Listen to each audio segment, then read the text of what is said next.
বাজিতপুরে জামায়াতের উদ্যোগে free medical camp.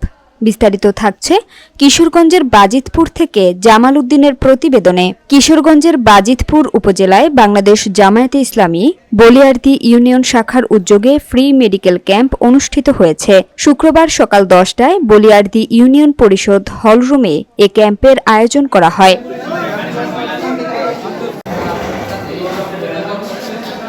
অনুষ্ঠানে প্রধান অতিথি হিসেবে উপস্থিত ছিলেন বাংলাদেশ জামায়াতে ইসলামী কেন্দ্রীয় মজলিসে শুরা সদস্য, কিশোরগঞ্জ জেলা আমির ও কিশোরগঞ্জ ৫ আসনের দলীয় সংসদ সদস্য পদপ্রার্থী অধ্যাপক মোহাম্মদ রমজান আলী।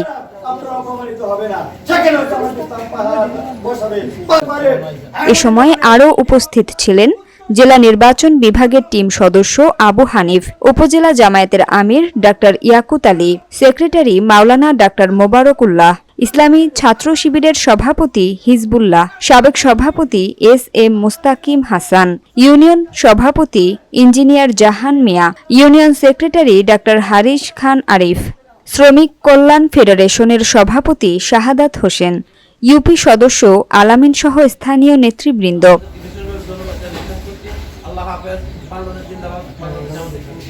আয়োজকদের পক্ষ থেকে জানানো হয়, ক্যাম্পে ৩ শতাধিক রোগীকে বিনামূল্যে চিকিৎসা ও পরামর্শ দেয়া হয়। ইসলামিক আইন বাস্তবায়নের জন্য বাংলাদেশ জামায়াত ইসলাম কাজ করতেছে। এখন আমাদের সবাই এসেছে সঠিক পথে চলা। সবার কাছে আমার একটা অনুরোধ, সবাই সৎ গেলে সঠিক পথে। আমাদের যে দাঁড়িপাল্লা মার্কা নিয়ে আমাদের স্যার রমজান আলী স্যার আসছে, আমরা চাই রমজান আলী স্যারকে সংসদে পাঠিয়ে আমাদের যে দাবি, তার মাধ্যমে আমাদের দাবিগুলি বাস্তবায়ন করা। জামায়াত ইসলাম ক্ষমতায় আসছে নাকি নারীদের অধিকার হরণ করা হবে। নারীদের অধিকার যদি হরণ করা হতো তাহলে আজকে এতগুলো নারী আমাদের সামনে বসতে পারতো না। আমরা নারীদের অধিকার দেই, অধিকার হরণ করি না। যারা আপনার টাকার অভাবে চিকিৎসা করতে পারে না, অন্ধবধির চক্ষু রোগে যারা আক্রান্ত, তাদেরকে বিশেষায়িত চক্ষু হাসপাতালে বিনামূল্যে চিকিৎসা প্রদান করা হবে। বিশেষজ্ঞ চিকিৎসক এখানে নিয়মিত থাকবেন। বাজিতপুরে নিকলি এলাকার কোন মানুষ চক্ষু রোগে ভুগবে না ইনশাআল্লাহ। আমাদের সংবিধানে এটা লেখা আছে যে বিনামূল্যে শিক্ষার ব্যবস্থা করা হবে, কিন্তু বাস্তবে সেই ব্যবস্থা নাই।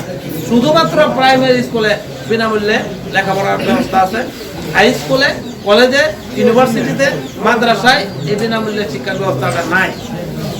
এটা করতে হলে এমন একটি সরকার দরকার যারা জনগণকে ভালোবাসে, এমন একটি দল দরকার যারা জনগণের কল্যাণের চিন্তা করে, এমন একটি দল রাষ্ট্রীয় ক্ষমতায় যারা দরকার যার নেতা কর্মীরা সৎ এবং যোগ্য এবং দক্ষ, যারা জনগণের পালস বুঝে, যারা জনগণের সুবিধা অসুবিধাটা বুঝে, যারা জনগণের কাছে থাকে, যারা জনগণের অধিকার ফিরিয়ে দিতে চায়, এমন একটি রাজনৈতিক দলেরই ক্ষমতায় থাকা দরকার।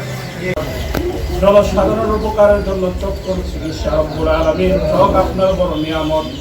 রব্বুল আলামিন এই নিয়ামতের যারা খুশি আছে, রব্বুল আলামিন